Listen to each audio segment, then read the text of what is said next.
Hello, friends. Do you see that fade that I just did?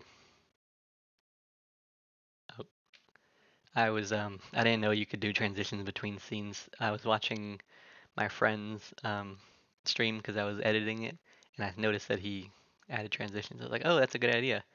So now it fades much nicer.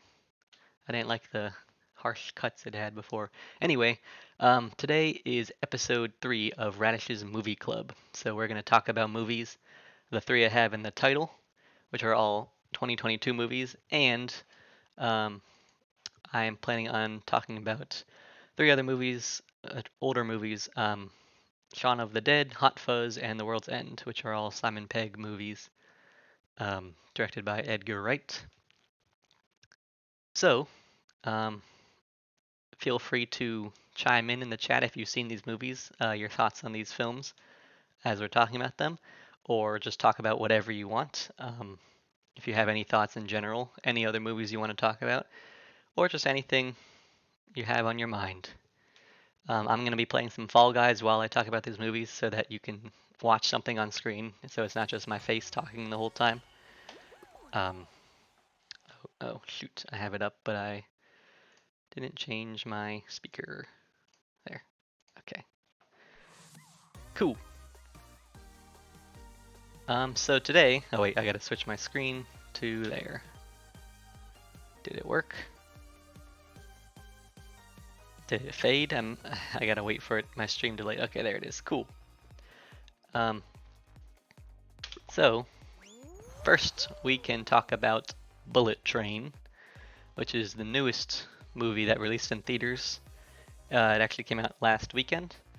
It's a comedy action movie starring Brad Pitt, Aaron Taylor Johnson, Brian Tyree Henry, and really just a ton of other people. There's a lot of cameos, a lot of small roles. Bad Bunny is in it. He's not an actor, he's a pop star or something.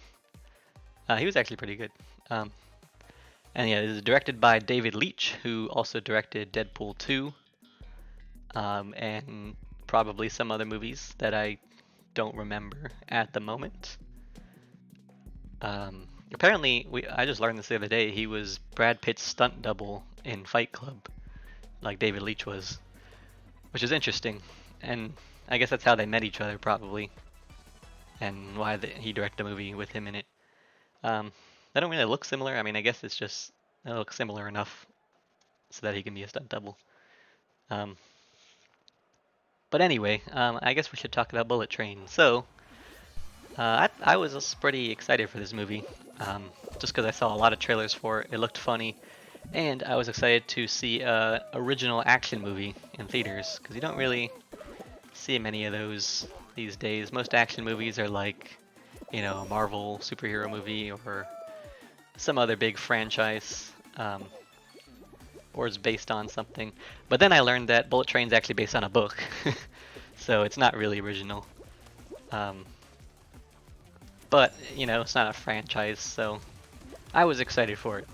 I didn't learn it was based on the book till after I saw it, so it did not sway my opinion about it at all. Um, I didn't really have like super high expectations.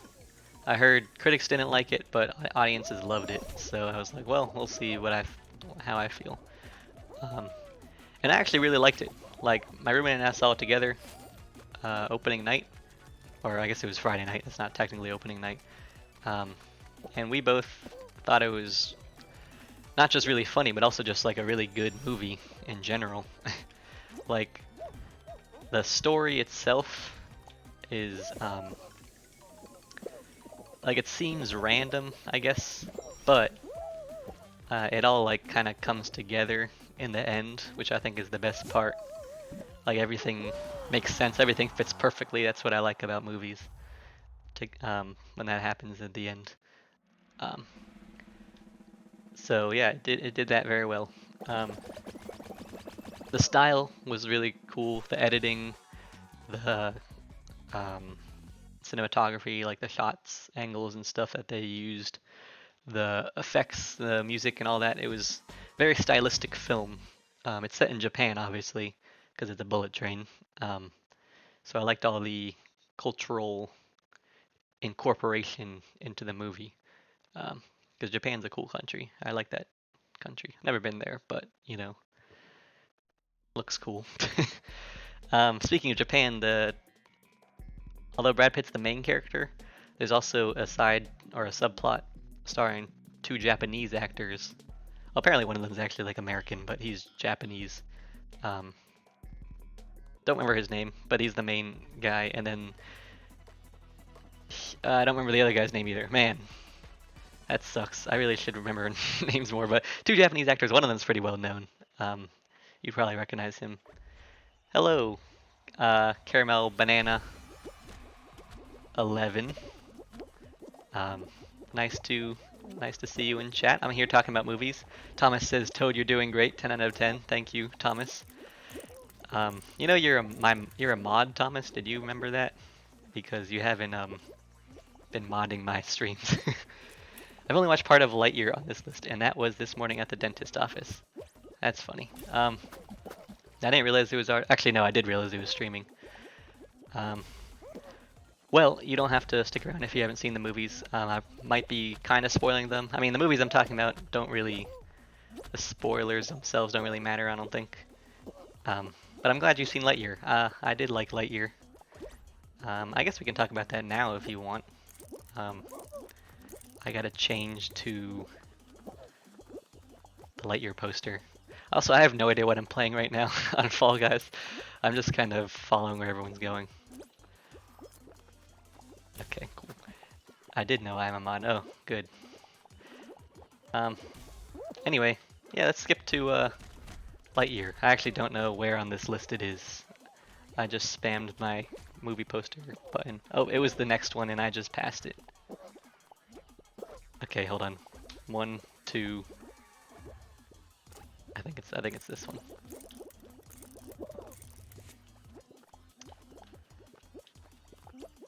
Okay, yeah, that's Lightyear. Okay.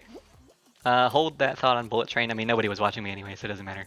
But Lightyear, I've only seen part of Lightyear, but you know, I think it was a good movie. It didn't really need to exist because Toy Story, the franchise, had ended so perfectly already. But it was decent. It wasn't amazing. It wasn't terrible. I'm at work every Thursday. Are you at work right now? Why are you watching me at work? Shouldn't you be working? But yeah, Lightyear, it was Pixar's movies are usually like top tier, at least the older ones are. Lightyear wasn't really top tier, but it wasn't terrible either. It wasn't low tier for them. John says, also Lurker is back. Welcome back, Lurker. Oh wait, you said Allo. Allo Lurker is back. Allo is hello, I guess. Or you typoed also. Don't know. I am at work right now, says Thomas. Well, okay. I'm glad you are watching me at work. Anyway, back to Lightyear. I'm discussing Lightyear for anyone who just joined us. The movie starring Buzz Lightyear. If you didn't know what that was. So yeah, that's an animated sci-fi movie from Pixar. I guess probably one of their first sci-fi movies. I guess WALL-E's sci-fi. I didn't hate it, but you know, it was kind of just like, it was very predictable, which is not really usually the case for Pixar movies.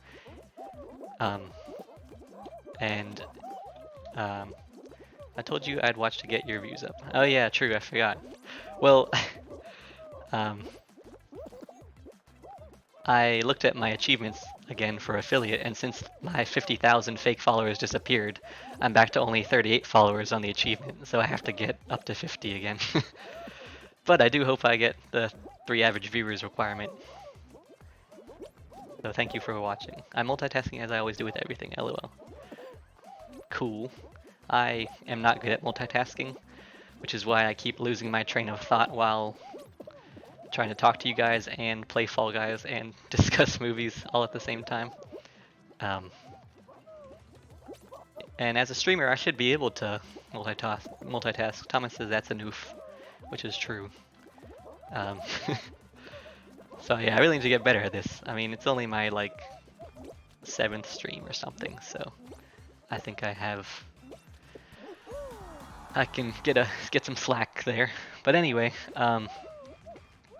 back to Lightyear. The voice acting is really good. A lot of people didn't like that Chris Evans voiced Buzz instead of Tim Allen, because Tim Allen voiced him in the Toy Story movies. But I think it makes sense because Tim Allen voices the toy based on the character, and in real life, the voice actor or actors for movies don't voice the lines for their toys. I'm pretty sure.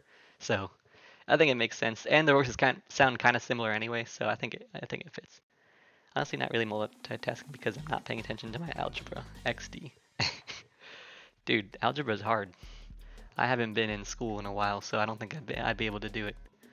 So I'm glad you're here and listening to me talk about movies and procrastinating on your math homework. Isn't it summer though? I guess maybe it's not summer everywhere. Summer where I am. But yeah, I thought Chris Evans did a good job, and the other voice actors were good too. Keke Palmer was in it. Taika Waititi. His character's pretty funny, although his character kind of doesn't really need to be there, I don't think. I don't know. I mean, I laughed a lot in the movie, so I think the side characters were fine additions to the movie. What else did I say about Lightyear? The visuals are great in Lightyear, of course. It's kind of just like expected from Pixar these days. Their animation is just so good now, and I really liked it in Lightyear. So no complaints there. It's summer break, but my math program includes the summer, so that's fun. What? You should quit school and your summer program or your math program. Just quit. Who needs math in life? I have not used math in. Well, I guess I do kind of use math in my job. We use addition and subtraction, but that's really it. We do not use any other math. I love the cat in Lightyear because cats. We love cats. Oh yeah, that's something I wanted to mention. Socks, the cat in Lightyear, was actually really funny. Based on the trailers, I thought he was going to be annoying, just because, you know, I don't know, he didn't really seem. He seemed like his humor wouldn't fit, but it actually really did fit in the film. And he's the one who made me laugh the most, I think. I thought I wouldn't like his like monotone robot voice, but I thought it was really funny. So yes, we love cats. We love Socks. Socks the cat, and it's a very marketable toy that they can sell to children now. Because they can't. I mean, they've already been selling Buzz Lightyear toys, so they needed something new to give to kids. But anyway, let's see. I said visuals. I said Chris Evans' voice. I said it was funny. Oh, did I say the movie was predictable? I don't remember. Either way, the movie was predictable. Like, I saw everything coming. Well, actually, technically, there was a plot twist at the end that I did not really see coming. Which I guess I won't spoil if you haven't seen it. Even though I kind of talk about spoilers in this stream. I don't know.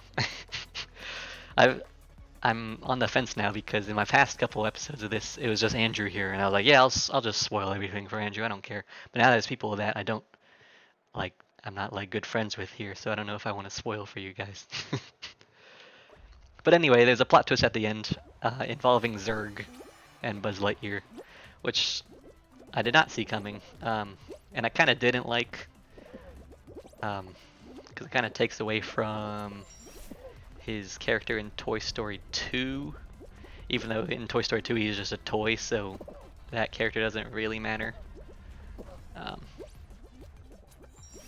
And I did like the dilemma that Buzz faces once the plot twist happens, which is hard to explain without spoiling the plot twist, so I don't know. I guess I just won't explain it.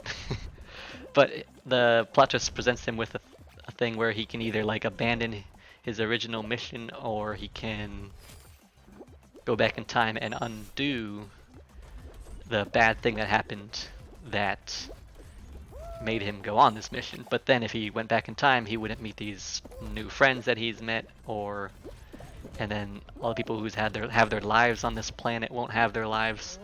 So that dilemma was cool for him to grapple with in the film. Um,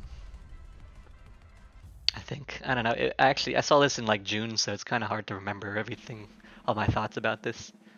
Um, but I do remember liking it. I gave it a 7 out of 10 overall, over on Todd's Movie Reviews on Instagram.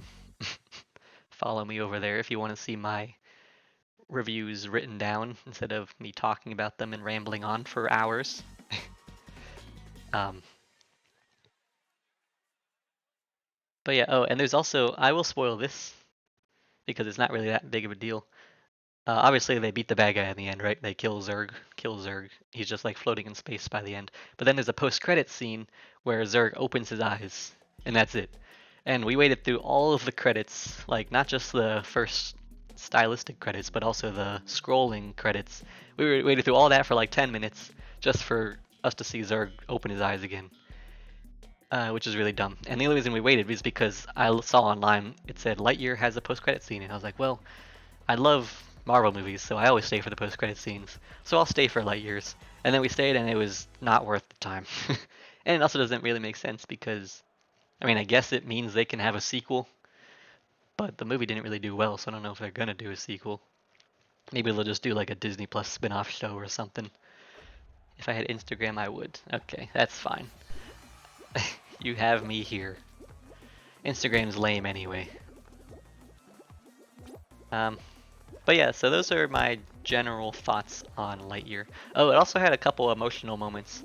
Surprisingly at the beginning, because there's this thing that happens where they get stuck on this planet and Buzz tries to go light speed with their limited resources to get them out of there, and every time he goes light speed and messes up, like 4 years pass on the planet or something.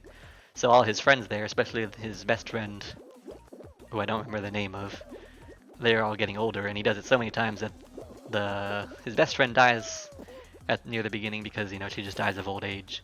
So that was kind of sad to see because he was the same age after going light speed all the time. So yeah, that was a pretty emotional moment. I don't think I really got emotional at any of the other points in the movie, which is interesting because usually you get emotional in the third act after you have like bonded to the characters and related with them and stuff. But no, this happened in the first act. I thought I had like 2 math exercises left for today, but ta-da, it's 5 p.m. and I have 13 long ones left. Uh-oh. Well, you better get started on them. Or you can just quit school. That's what I would do.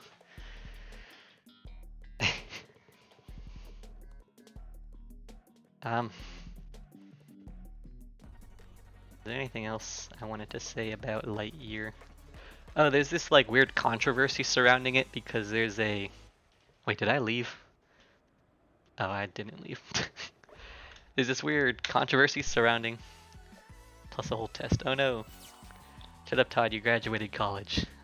Well, yeah, but it wasn't like smart people college, it was a film school where nothing mattered, and the math class we had was about addition and subtraction. Also, if you have a test, why don't you just cheat if you're at home? That's what I would do.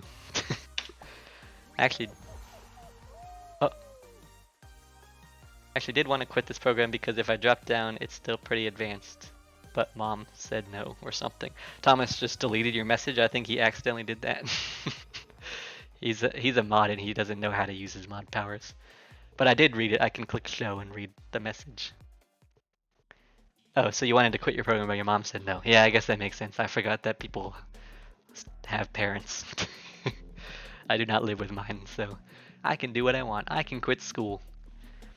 Except I'm not in school, and I also graduated school. As it's in my pocket, LMAO. My bad. How did you delete a message through your pocket? No, I guess if you leave it up and it's in your pocket, I get it. Well, stop it.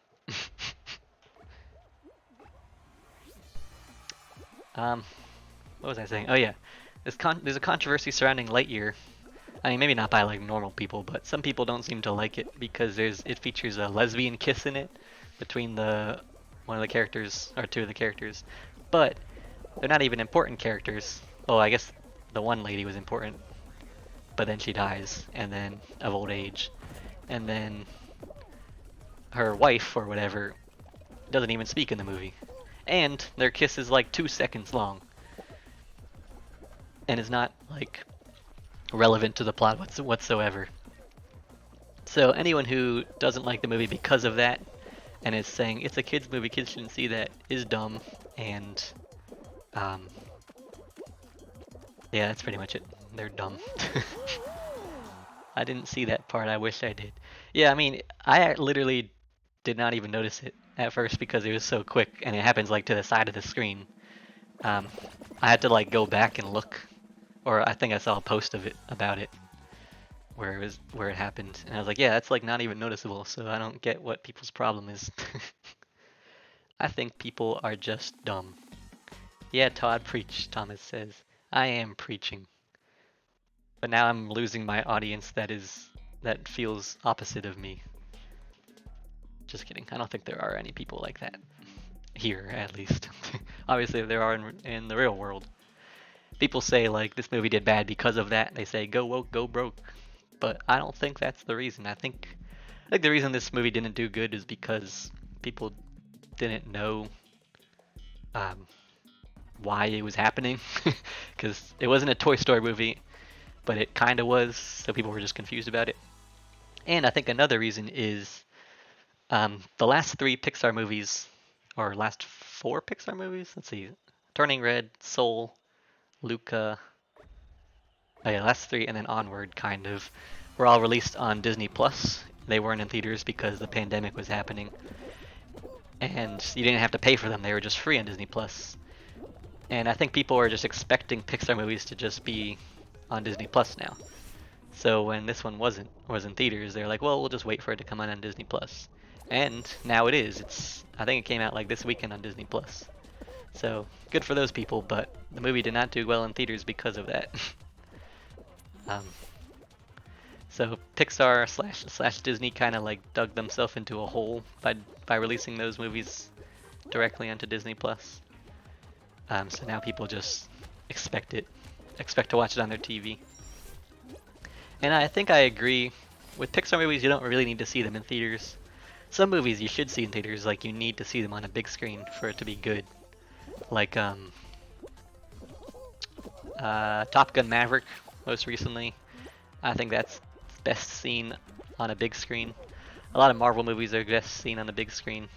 Basically big action movies, like also Bullet Train.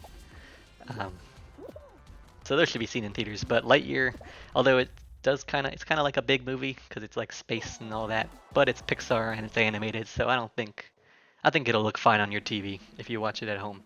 So if you have Disney Plus, go watch it there. Um, don't expect anything amazing, like some of their other movies like Toy Story, Monsters Inc., Finding Nemo, Ratatouille, Wall-E. A lot of their movies are really good.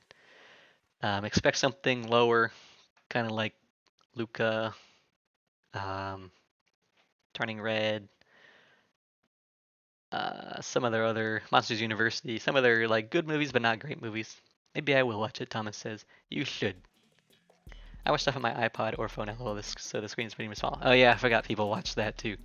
I tend to not do that, but with anime movies, I think you can also, even with Lightyear. Um, so yeah, you should watch it, and you should watch it soon because I had an obsession with Luca a year ago. Yeah, Luca was really good. I mean, I didn't think it was like amazing, but I liked it. It was a nice little story. But yeah, watch it soon because I heard that Disney Plus is raising its. Oh, I lost. What? I gotta leave again. It's raising its price in like December, like by $3 or something, and then they're keeping a cheaper version but with ads, which kind of sucks. So I don't know what my family is gonna do. My parents pay for my Disney Plus, so our Disney Plus. So I don't know what they're gonna do. I don't really want ads, but I can kind of see them going for the cheaper version because it has ads. So yeah, if you don't want to pay more for a streaming service with no ads, then watch all the Disney Plus content you want before December. I think it's December 10th. I don't remember. It was on the news this morning. I work at a news station, so I am always caught up with the news, unfortunately. It's kind of interesting that um, Disney Plus raising its price counts as news these days. I mean, we're a local station, so I guess it doesn't really matter. Anyway, that's probably all I have to say about Lightyear. I gave it a 7 out of 10, as I already said. So yeah. We should go back to Bullet Train now, which is this one. I was talking about this, and then caramel banana. Do you pronounce it caramel or caramel? I guess you can't really tell me because you're just gonna type it. I don't know which way I pronounce it. I think I pronounce it caramel. Anyway, they said they had seen Lightyear, so I wanted to talk about Lightyear. But yeah, now Bullet Train is back on the screen, right? Yeah, there it is. So we're gonna talk about that. So I was saying it's, let's see, what did I say already? I can't remember. I lose my train of thought too easily. I should probably go because math. Well, yeah, probably smart. You got all that, all those math exercises to do. So good luck. However you pronounce your name. Bye. Okay. Back to Bullet Train. If I can multitask. Yeah, I don't remember exactly what I said about it already. I said that I liked the style. Oh yeah, the editing and all that. The acting is really good. Oh yeah, I was talking about the Japanese actors when I changed my mind, which I don't remember the names of still, unfortunately. But they both did really good. I think they brought like the emotion to the story, because Brad Pitt's character, although he's a good actor, he didn't really have any emotional connection to anything that was happening. He was kind of like one of those protagonists that's just kind of there, and things are happening to him, which actually works in this case. It was kind of funny how he thinks that he has his bad luck that follows him throughout the movie, and it does. But it's like bad luck / good luck, because all these bad things happen, but he still doesn't die. Like he has like literal assassins trying to kill him. He almost flies out the train at one point, the bullet train, which is going really fast. He gets bit by a snake that's on a train for some reason. So lots of bad stuff happens, which he says is bad luck, but then it's like it's good luck because he's not dead. And that's kind of one of the themes of the movie. Luck and fate are very prevalent throughout the film. Not just him, but the main villain has this thing where every time he shoots his gun, he like spins the chamber, and he only has one in there, and then he tries to shoot himself, or pretends to. Well, not pretends to, like he actually pulls the trigger, and then every time he doesn't die because fate wants him to live, or something like that. But yeah, and then it's like there's all these different assassins who are somehow connected to this main villain, all on the train at once, which is why it's like fate that it all happened. At least at first you think it's fate, and then at the end there's this twist where it's not fate, and the main villain orchestrated everything, which I just spoiled. Oops. But I thought that was really cool. I was saying earlier how I liked how it all came together. So I thought it was really cool how he, when he's doing his whole villain monologue, he's explaining how he got all these assassins on the train and wanted them all to kill each other, and how they all inconvenienced him in a specific way, because his wife died, and there were several different factors to why she died, and he kills everyone involved with all of the factors, except for the main character. Or yeah, or he's trying to kill all those people at least. And then main character is actually just filling in for another guy, and that other guy is the one who actually killed his wife. So it's kind of funny at the end. He's like, "Wait, I'm not that guy. I'm just filling in because he called in sick." So that's another thing about fate in there. But yeah, that was really funny. Acting is really good, as I already said. What else did I say? Oh, and the connection between Lemon and Tangerine, that's their characters' names. I actually don't think any of the characters have names in this movie. They all have like code names, which is interesting. But yeah, Lemon and Tangerine, which is Aaron Taylor Johnson and Brian Tyree Henry, are like brothers, even though they're not biological brothers, but they like grew up together, and they both do this job together. And at first they just seem like comic relief, and then they're kind of the antagonists, and then they end up being cool in the end. And I really like their connection between each other, like the emotion behind it. And then when one of them dies, it's really sad, and then the other one does die, and then it's sad too. And yeah, those are more spoilers. Oops. But yeah, so that was pretty emotional acting from them. What else? Acting, I already said was good. Oh yeah, Bad Bunny, who is not an actor, he's a pop star. I guess he's acting now. Like he has a movie coming out in a couple years for Sony. A comic character that no one's ever heard of called El Muerto, I think is Bad Bunny. But anyway, he's in this movie only for a little bit, but his acting is actually like really good. He was very menacing. Like his facial expressions were he was very well acted, which I was kind of surprised about. I mean, I don't know anything about him. I have never listened to any of his songs, so maybe it's not surprising that he's a good actor. Don't know.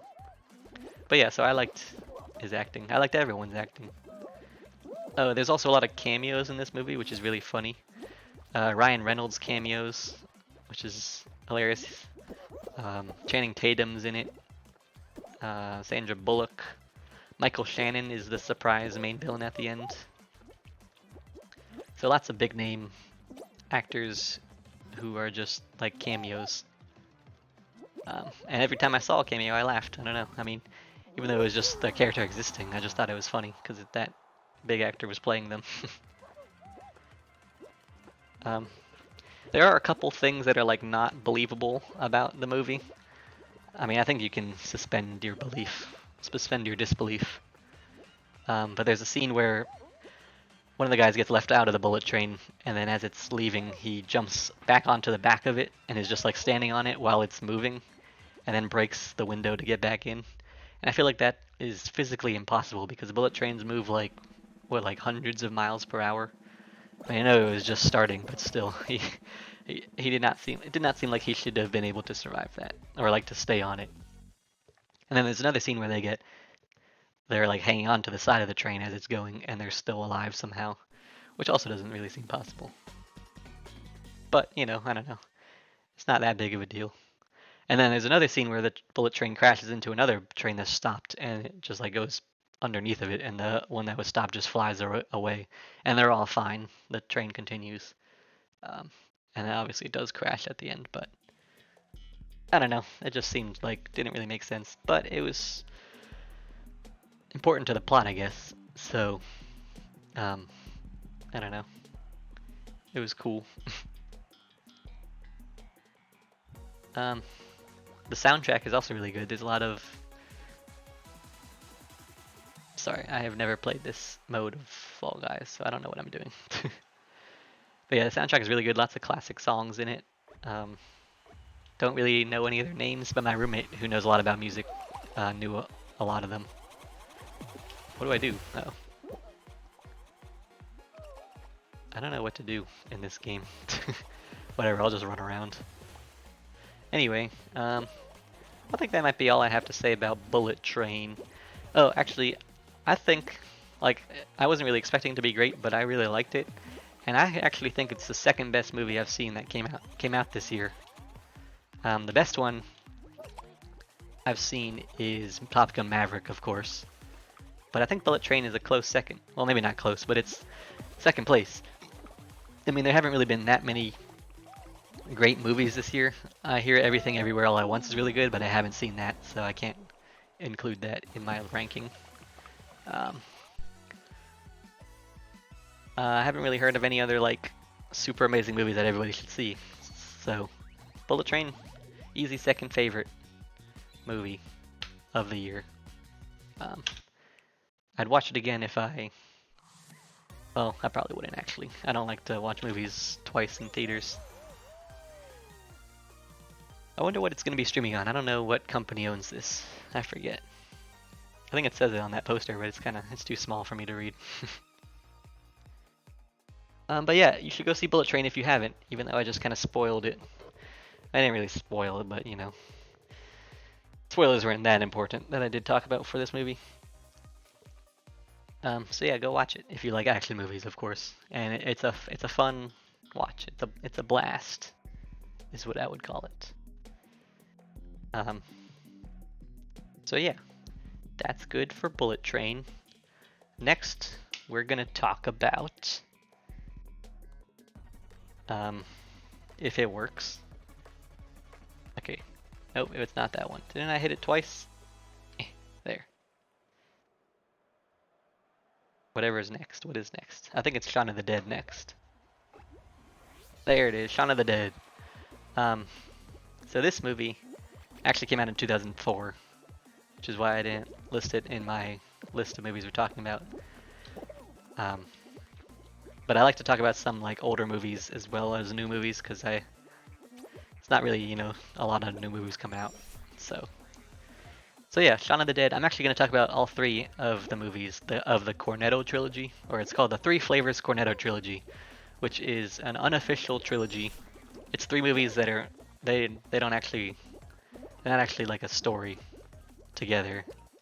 They don't like.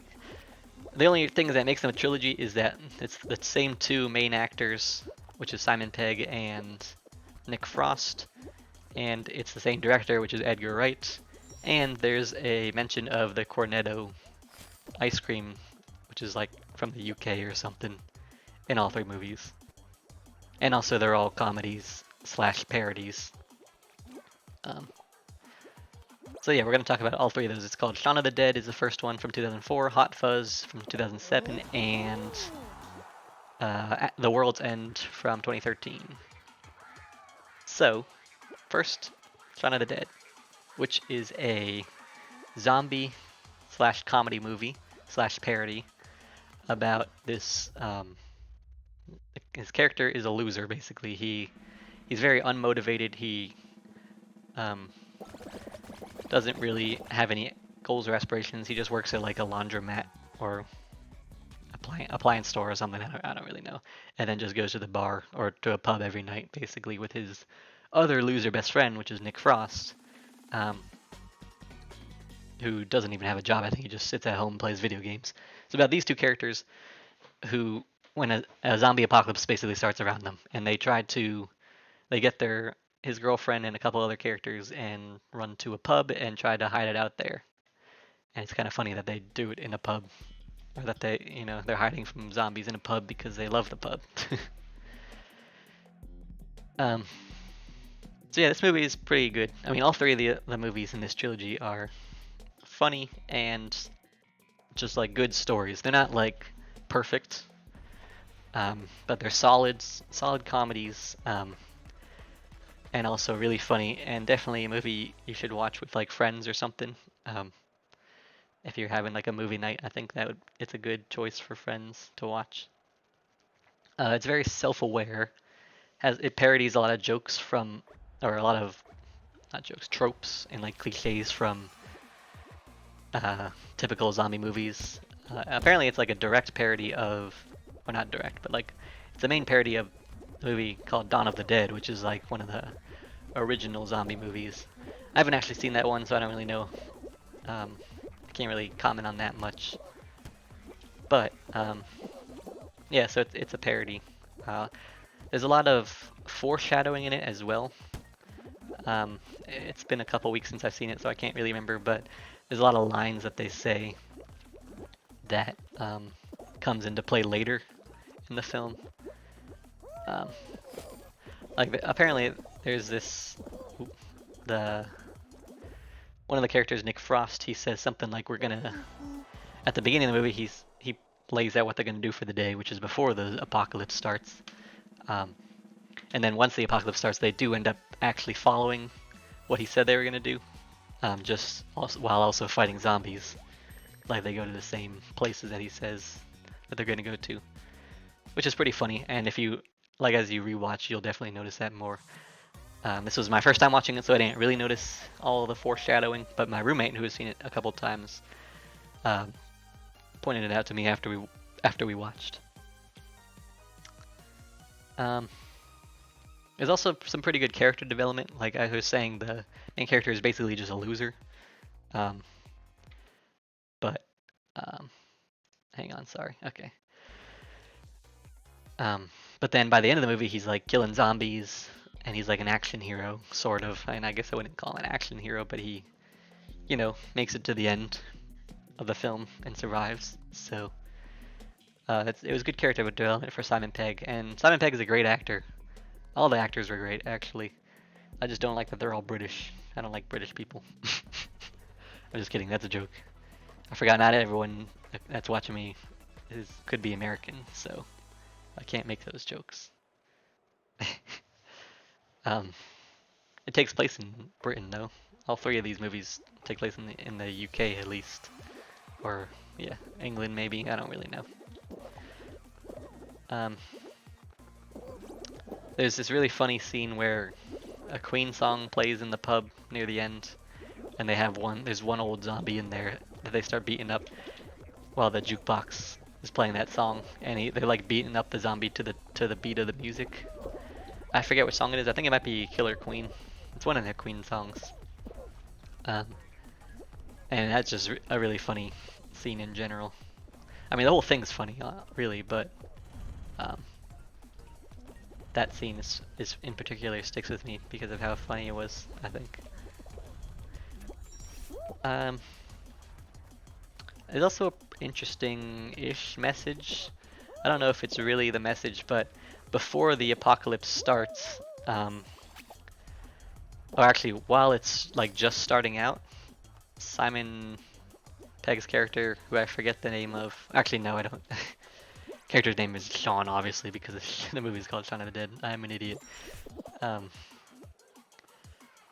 was I saying? Oh yeah, his. Wait, I lost my train of thought because I couldn't believe how dumb I was because I forgot Shawn from Shaun of the Dead's name. Oh yeah, interesting message, right? So he's, I said he's dull, he's a loser. While the apocalypse is first starting, he doesn't even notice it happening around him, because he himself acts like a zombie in everyday life. He doesn't pay attention to the world around him.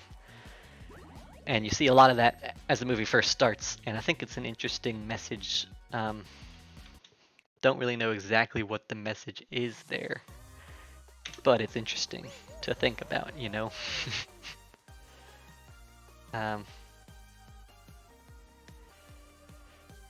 So yeah. Good movie. Oh, I guess I should have prefaced this, what I just said, with this, but I love zombie movies. Even if they're bad, I just kind of have a thing for them, I guess. World War Z, Army of the Dead, Night of the Living Dead. Well, I swear I've seen more zombie movies. Oh, Train to Busan. I haven't actually seen The Walking Dead, which is obviously like the biggest zombie media of all time. Haven't seen that. Probably should, because I like zombies. But anyway, I just like zombie movies. All of Us Are Dead is a zombie show that I watched, which is pretty good. So yeah, I was excited to see Shaun of the Dead because I love zombie movies so much.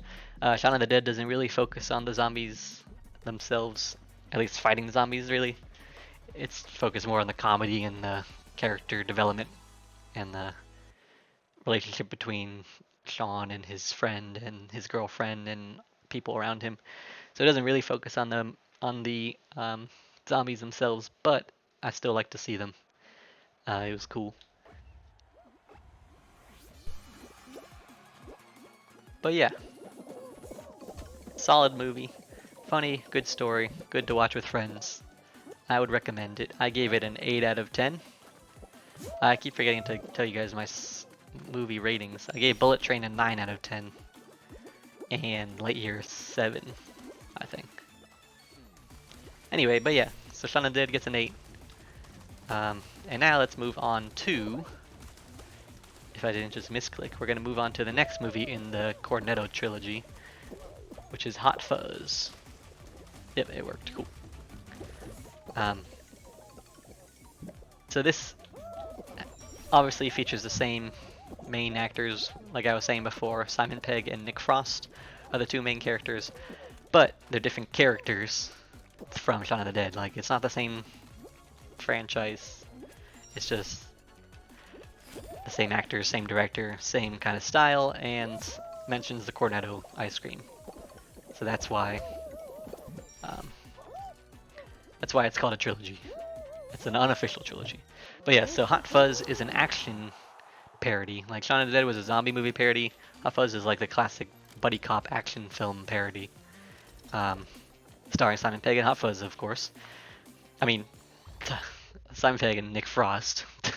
Don't know why I said Hot Fuzz. This time Simon Pegg plays a completely different character. He plays a, what's it called? Overachiever cop from London or some city in England, who was sent to a small town in rural England or somewhere in the UK. Don't really know my UK geography that well. And there's some like fishy stuff going on, but it's also like a much smaller scale than what he's used to. So he's like trying to enforce all these laws that the cops there don't really care about, like underage drinking and drinking while driving and stuff like that. He comes to town and tries to enforce all these rules, and it doesn't really work because the small townspeople are not really used to that. And then Nick Frost plays a newbie cop, or a rookie cop, I guess is what I should say, who's kind of like eager to learn everything, kind of like looks up to Simon Pegg's character, who is not named Shawn in this movie, but I don't remember. It's not Fuzz, obviously. Chris? No. I don't remember. I can't remember Simon Pegg's character's name, so I'm just going to call him Simon. And the Nick Frost character will be Nick.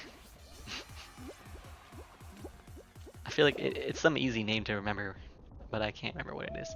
I really gotta remember characters more often, and like actors and stuff.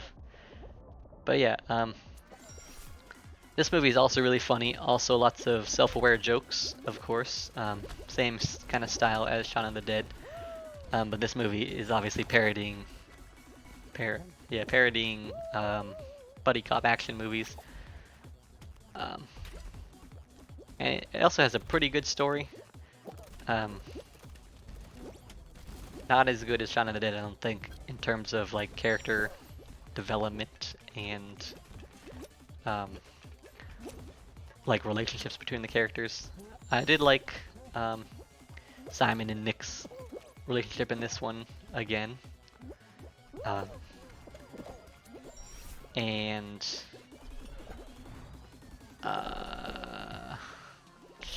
what else about this movie? The action is pretty cool. There's a lot of action in it, especially in the third act. But the third act kind of gets too long. Like they have this huge gunfight in the whole town of wherever they're staying. And it's really long and didn't need to be that long, I don't think. But then I realized I think it is that long because it's a parody of action movies that have way over the top third acts and too long action scenes. So I guess they probably did it on purpose, but it just got kind of annoying. Or not annoying, boring maybe.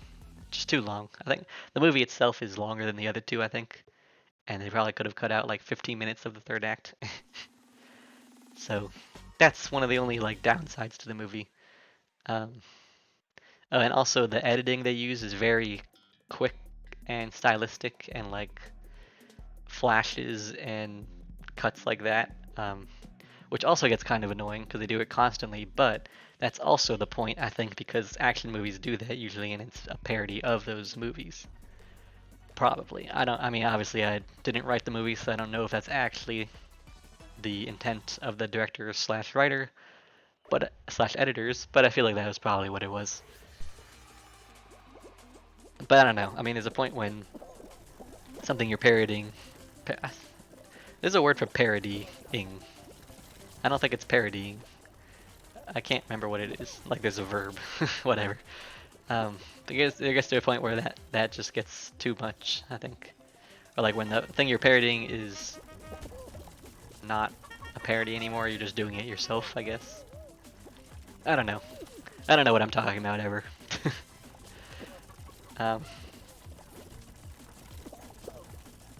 But yeah, let's see. This movie's from 2007, by the way. I don't know if I mentioned that.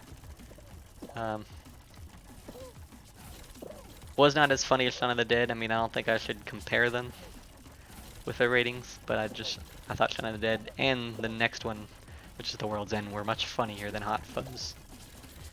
The cult thing that was happening was kind of weird, but it was an interesting plot twist. And then you find out that the police chief or whatever was in charge of it, or something like that. Which for some reason I didn't see coming, even though that's really cliche. So I guess they were probably parodying that too. In fact, I think there's actually a line where they're like, was it this guy? And they're like, no, it's too obvious. Or wait, or am I thinking of a different different show or movie altogether? I don't remember. I could be. I can't really remember. I saw this movie a couple weeks ago as well. I watched all three of these like early July, so don't know why I'm talking about them now. I wrote down talking points. I don't know if you can see me just looking down here. Talking points about the movies from what I remember. So yeah. I also have no idea why the movie's called Hot Fuzz. I think fuzz is like a term for cops maybe in the UK. I don't really know. I think I'm just completely guessing. I think my roommate says he thinks fuzz is a slang for cops, but I don't know if that's true or not. Because the other titles make sense in this trilogy. Shaun of the Dead, obviously, because first of all, it's a parody of Dawn of the Dead. Shaun of the Dead, Dawn of the Dead. Didn't really make that connection until just now, actually.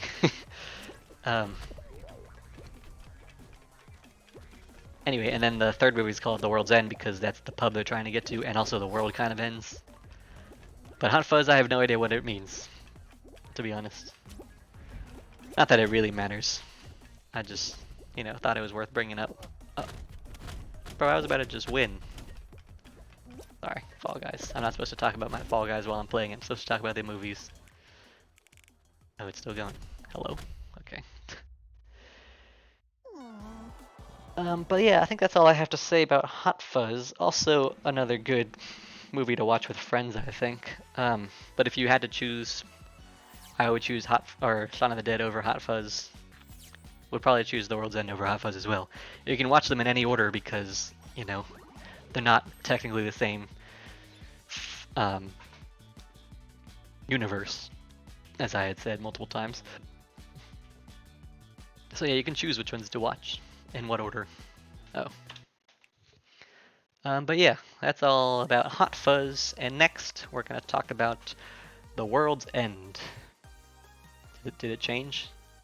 Yes, it changed. Cool. Which I was just mentioning. This one is from 2013, starring Simon Pegg and Nick Frost again, and also some other people that I don't remember the names of. And directed by Edgar Wright again, in the same unofficial trilogy, but not the same universe, of course. This movie is about... Oh wait, did I mention I gave Hot Fuzz a 7 out of 10 and Shaun of the Dead an 8 out of 10? I think I did. But yeah, The World's End is about 5 middle-aged men who were best friends as teenagers and had since grown apart get back together to complete a legendary bar crawl in their hometown, which is like you have 1 pint of beer at each bar, and there's like 13 bars, I think. 14, 11, I don't remember how many exactly. 10, I don't know.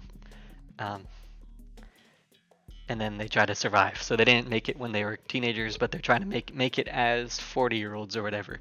And Simon Pegg's character in this movie is very immature. He's still a kid who just like never grew up. But all his four friends did grow up, and they're like adults who have like families and stable jobs now. And Simon Pegg's character, who I forget the name of, who I'm just gonna call Simon, he never grew up. Still like talks about everything that happened with them like it was yesterday. Um, Still brings up, it just still brings up the past and all that. And then Nick Frost is like, just like the normal, mature, middle-aged man now, who stopped drinking actually, but then he drinks during the movie because they're doing the bar crawl, but he doesn't want to at first. And then you might think, what is this a parody of? Shaun of the Dead and Hot Fuzz. Shaun of the Dead was a parody of zombie movies. Hot Fuzz was a parody of buddy cop action movies. The World's End doesn't seem like a parody. And you're right, it focuses more on the story, but halfway through, you learn that robot clones are like taking over the world or something, which is like a twist that comes basically out of nowhere. And it was a cool twist. So I think it's a parody of like sci-fi robot clone movies that probably exist. Don't really know. So yeah, it's a parody of those movies. And I liked that story that they went with, but I was actually interested in just the bar crawl story by itself, just because of the way Simon Pegg and the other four actors were clashing while trying to do the bar crawl one more time. Like, I would have been interested to just watch them go through all 11 or however many bars it is, and that's it, and have no funny stuff happen. But the funny stuff that did happen made it even more interesting. It takes a complete left turn for the better, though.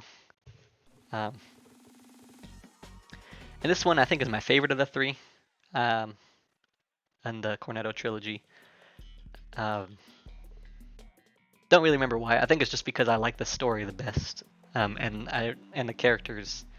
I like Simon's development as he is still immature, but he realizes he shouldn't live in the past throughout the film. I think that's what the message is. Or maybe the message is you can live in the past. I don't know, because the world ends up ending. Oh yeah, also the last pub is called the World's End. I think I already mentioned that. So it's kind of like a double meaning, because the world ends and the pub they're trying to finish the crawl at is called the World's End.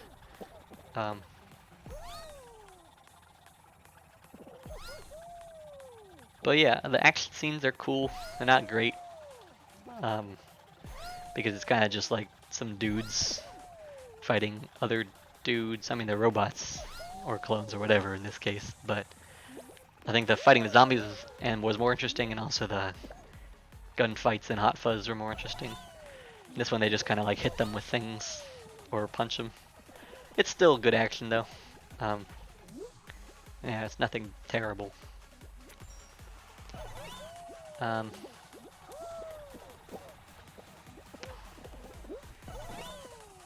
But yeah, it's also really funny, as I said. Like, it was funny before the robots started happening. Like, just seeing Simon Pegg's character is just really funny in this movie. And I want to bring up that I find it, I mean, obviously it's the actor's job, but I find it really impressive that Simon Pegg and Nick Frost are both able to pull off such completely different characters in all three of these movies. Like, with staggering different personalities. Simon Pegg in the first one is like just this dull, boring loser guy. In the second one, he's this overachiever, hard-ass kind of, cop guy. And then in the third movie, he's this immature, childlike, middle-aged man. And they're all very different. And then Nick Frost is also very different. In the first one, he's this loser, I guess, like this gamer loser who just sits at home all the time. And then second one, he is a rookie who looks up to Simon Pegg. And then the third one, he is this mature, normal guy, I guess is how you would explain him. So yeah, obviously it's an actor's job to act as different characters, but I just think it's impressive that there's such vastly different characters in all three while being the same person. But yeah, and then the ending of this movie, like the world ends, but they still survive. It's like this apocalypse kind of situation, but it's only in like the last 5 to 10 minutes maybe, because it happens after the climax of the movie. And it kind of just comes out of nowhere. I mean, it makes sense for what the movie is, but I feel like they didn't have to go that route. They could have just done a happy ending instead of having the world explode or whatever. Because then you see Simon Pegg at the end as like a badass who has a bunch of rogue clones robots with him who are like trying to. It's kind of like a Mad Max situation. I think I haven't actually seen Mad Max, but it's like these different gangs who end up they're about to start fighting, and then the movie ends. Like I guess it's interesting, but it doesn't really need to happen in the movie. Like they could have done without it. But I guess it's a parody of apocalypse movies, so maybe that's why they did it. Maybe it's a parody of Mad Max. I don't know. No idea really. But my roommate was just like, yeah, it's just kind of out of nowhere. Didn't really need to happen. And I was like, yeah, I think I agree with that. But still a really funny movie. Still a good story. My favorite of the three. I think most people's favorite is Shaun of the Dead. Or maybe it's Hot Fuzz. I don't really know. I don't know. The World's End is my favorite. I think The World's End is most people's least favorite, is what I should say. But I disagree. I think The World's End is my favorite. I gave it an 8 out of 10 also, which is what I gave Shaun of the Dead. But I still think The World's End is a little better. But yeah, I would recommend this film also. Another good movie to watch with friends. Really funny. Solid story. But yeah, all three of these movies are, they're good for what they are, which is parodies, parody comedies,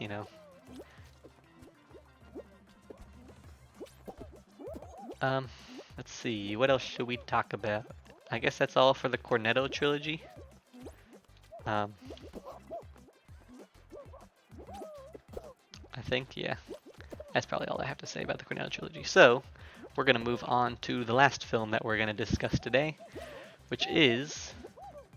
Did it change? Prey. I think it changed, yeah. Not pray like pray to Jesus, pray like Predator Prey, because this is a Predator movie, which released on Hulu last weekend, and so it came out this year, starring Amber Midthunder, directed by Dan Trachtenberg, or something like that. This movie is... Oh, well, let me say what it's about first, I guess. It's about a native tribe from like the 1700s where a predator comes across them, like the alien from Predator. I don't know what that species is actually called. I just call them predators. He comes across them and, tries to kill them all, and they have to survive, basically. And a lot of people are saying this is the best Predator movie since the original. Which isn't saying much, because apparently all the other movies, all the sequels are bad. With the exception of some people like Predator 2, some people hate it. But a lot of people are saying that Prey and the original Predator are the only really good ones. I can't actually attest to that because the only one I've seen is the original, and that was a couple years ago. Which is why it's not on the list for today, because I don't remember enough about it to really talk about it. I mean, obviously I know what it's about. Arnold Schwarzenegger's iconic lines, "Get to the chopper." I did not say that with a good enough accent, but I'm not going to try again. But yeah, Prey is technically a prequel. And yeah, people say it's really good, and I did really like it. It's a really solid story, good horror/action film, I think. The main character, played by Amber Midthunder, her name is Naru, I think. She's a very likable protagonist, I think. I see some people, I think I just hang it on the wrong side of the internet, but I see some people say that the movie was bad because it was all about woman power, like this small teenage girl defeats Predator, like this badass sci-fi alien who was barely beaten by a group of highly trained SWAT or Marines or whatever they are in the original Predator movie. But there's context to the situation, right? Right? Like, she is still the only one who survives, basically. Just like in Predator, Arnold's the only one who survives, I think. And the context is different because it's a different member of the species. This is 300-ish years before the original, so the alien Predator is, what's the word? Primitive still. Like, he doesn't have all the tech that they have. I mean, he still has high tech. He acts differently because he, or it, I guess I should say. You know, it's 300 years, so they haven't evolved as much yet. So he's not as good as the one from the original. And, yeah, and he still, you know, manages to kill like everything he sees except for the main girl. But obviously they weren't gonna have him kill the main girl because she's the main character, and that wouldn't make for a good movie. I wonder if they've had any Predator movies where the Predator wins. I don't know. Oh, actually, you know what? I have seen another Predator movie. I watched Alien vs. Predator a couple years ago because I had just watched Alien and I had just watched Predator and I wanted to see them fight. That movie is actually pretty bad. The Alien and Predator stuff is cool, of course, but the story in that movie is bad. But I guess the Predator technically wins in that because he's kind of like the good guy in that film, along with the humans. He like helps the humans kill the Queen Alien or something. So yeah, I guess that is a movie where he wins. I don't know if he wins in the other ones because I haven't seen any of the other ones. But yeah, obviously he wasn't going to win. But he still did a lot of killing in this movie, and he looked really cool doing it.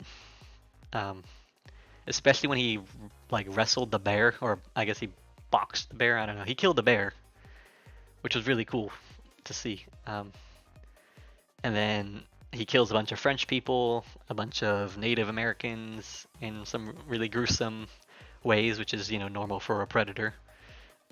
So yeah, all the action is really cool. The fight scenes with the Predator are really cool, especially with when Naru's brother, Tabe, I think is his name. Their fight is really cool, and also the last fight between Naru and the Predator. Just really cool to watch. Lots of good choreographed action. Fall Guys is not loading. Sorry. I didn't really think Tabe, his actor, was that good, if I'm being honest. I think this is his first movie, so maybe it's understandable. But he felt kind of wooden in his acting, I think. Not enough. I mean, he wasn't in the movie like a lot, so it didn't really matter. And it didn't really detract from the film at all. I did like his relationship with his sister. I always like to see a good brother-sister relationship in movies. And then obviously his death scene was pretty emotional, I'd say. I don't think I cried or anything because I saw it coming, but you know, it was a good scene. And the final fight where Naru uses all these, well, she's like learning about the Predator throughout the film, and then she uses all these things she learned to kill him, which I think is pretty cool. Like she traps him in mud that she got trapped in earlier. She learns how to use his mask thing. She uses a gun that she learns how to use from a French guy. She eats this herb that cools her blood, which was a really cool addition. If you remember in the first Predator movie, Arnold cloaks himself from the Predator's vision because the Predator has heat vision. He like covers himself in mud, and the Predator can't see him. In this movie, she learns that this herb that she uses that cools the blood hides her from the Predator. So she uses that, which is really cool. So yeah, just the way she killed him was very clever and really cool to see. I felt like she did win a little bit too easily.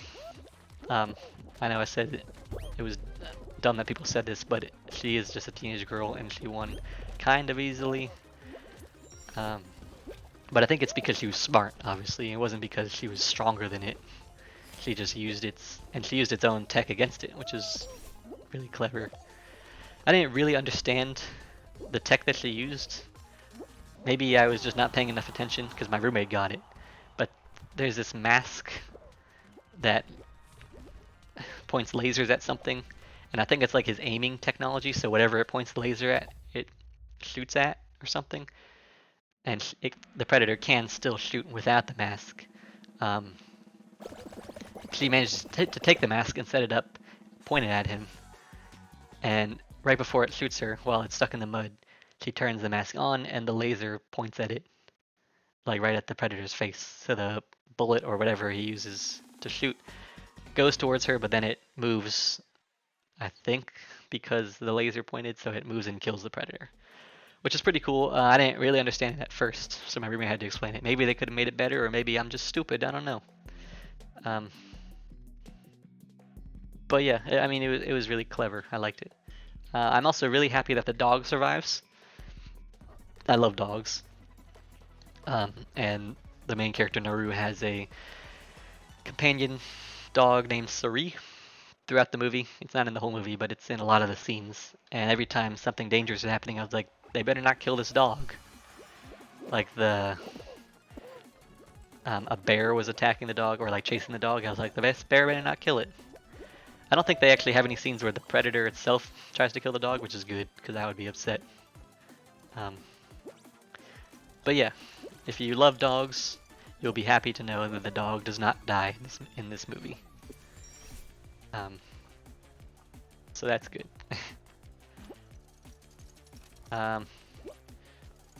Let's see what else. Oh, this movie released on Hulu.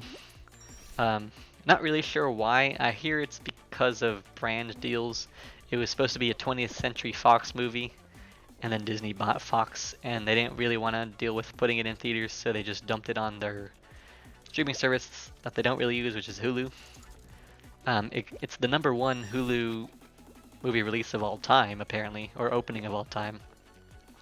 But that's because Hulu never really releases big original, or not original, big movies, big Hulu originals, right? Like Netflix does it all the time. Disney Plus has their movie specifically for Disney Plus. I think Hulu does have those, but its brands that it usually has is not really recognizable. But since it's a Predator movie, it's really recognizable. So obviously it did very good for their for Hulu itself. I'm glad it did good, but I kind of wish they had released it in theaters. I mean, obviously there's that 20th Century deal that I was talking about, but I also think it may have only been released on streaming because pretty much all of the previous Predator movies, besides the original one in the 80s or whenever it was, were terrible. Like, they were met with critical failure and commercial failure. Oh, maybe not commercial failure, but critics hated them all. Audiences hated them all as well. So maybe that's why they dumped it on streaming, because they're like, well, if it's bad, then who cares? But it ended up being good, and people are saying it's the second best Predator movie of all time. So it should have been released in theaters. I think it would have been cool to see in theaters, because I haven't seen a Predator movie in the theater before. So I think that'd be cool to see on the big screen. So it's kind of unfortunate that they didn't release it there, but whatever. What can you do, you know? I watched it on my TV, which is kind of big. Well, not really, but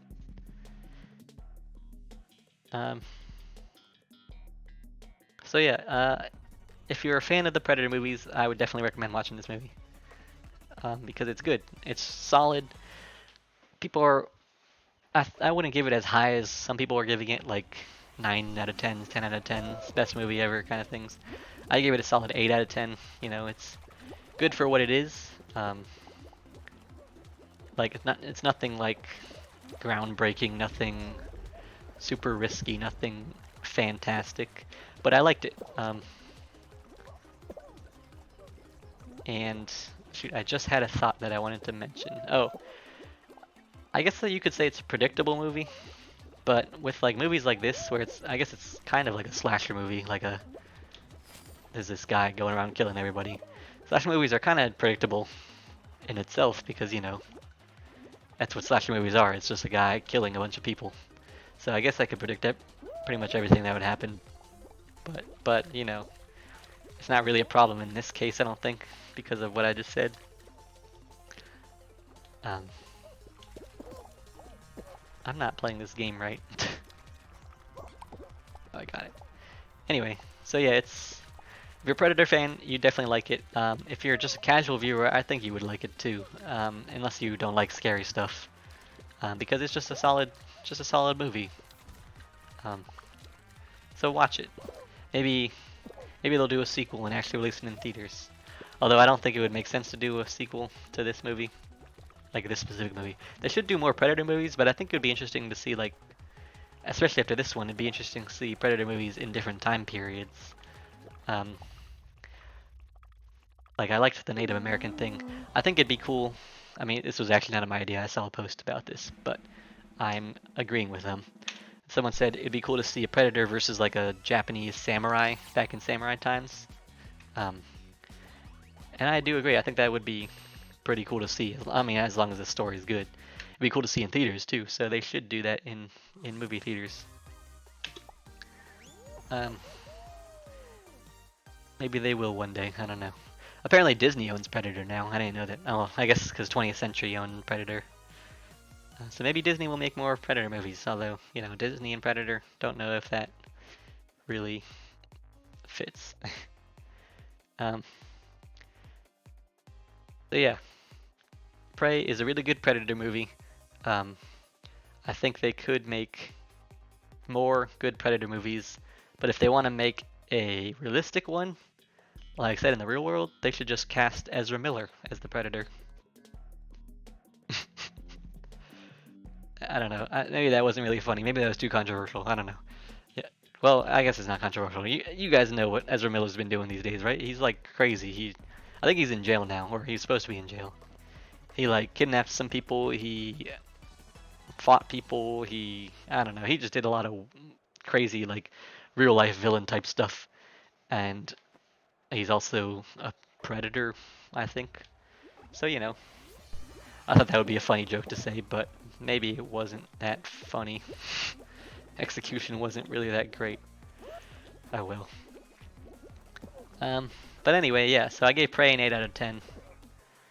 We can recap real quick. Bullet Train, 9 out of 10. Second best movie I've seen this year. Lightyear, 7 out of 10. Solid movie, not Pixar's best. Shaun of the Dead, fun action movie. Or fun, not action movie, comedy, parody, zombie movie. Fun to watch with friends, 8 out of 10. Hot Fuzz, 7 out of 10. Also a parody, really funny buddy cop action movie. The World's End, also a parody comedy of sci-fi apocalypse kind of movies. Good to watch with friends, of course. And then Prey, 8 out of 10. Good, solid Predator movie. Second best Predator movie of all time, apparently. Don't really know if that's true or not because I haven't seen the other ones. It's definitely the worst Predator movie I've ever seen because I've only seen 2, Predator and Prey. But it's good. Actually, no, that's not true. I've seen Alien vs. Predator, which is also not good. Prey is much better than Alien vs. Predator. So yeah. Oh, I lost. I think that is all. I just talked about 6 movies today, which is less than I usually talk about. But I didn't really feel like talking about more movies. So we're gonna go back to this screen. Hey, you like that fade? I like that fade. um, yep, that is all I'm going to talk about this week. I do this every Thursday at 5 p.m. Eastern, talk about different movies. You guys can show up, talk to me about your movies, or just about whatever you want to talk about. You can suggest movies for me to watch or to talk about if you want. Don't know if I actually will watch them or not. So I'll see you next Thursday at 5 p.m. if you want to hear me talk about movies. If you want to just see more of me, I'm streaming Tuesday at 5 also on the Radish SMP again, which is a Minecraft server where I just hang out with friends there and play Minecraft. So I hope to see you there. You can also follow me on YouTube, on Instagram, on TikTok, all at the username Radishologist. You can find my full streams on my YouTube, Radishologist. But yeah, that concludes today's stream. I feel like I'm forgetting to say something else. No, I don't think so. I think I'm good. Okay. So yeah, thank you all for watching. Oh, actually, no, I know what I'm going to talk about. The movies I want to talk about next week. I think this isn't set in stone yet, but I think I want to talk about the Jurassic World / Jurassic Park movies. Just because there aren't any movies releasing this week any new movies releasing this week that I really want to talk about, I don't think. And I saw Jurassic World Dominion a couple months ago, 2 months ago ish. So I want to talk about that, but while we're talking about that, we can talk about all the other Jurassic Park movies. So there's 6 of them. So maybe we'll talk about those next week. Maybe not if I come up with something else. We'll see. Um, now that's everything I had to tell you guys about. So thank you for watching. If you're watching this on YouTube, make sure to subscribe. If you're watching this on Twitch, make sure to follow. Yeah, that's all. See you guys next time.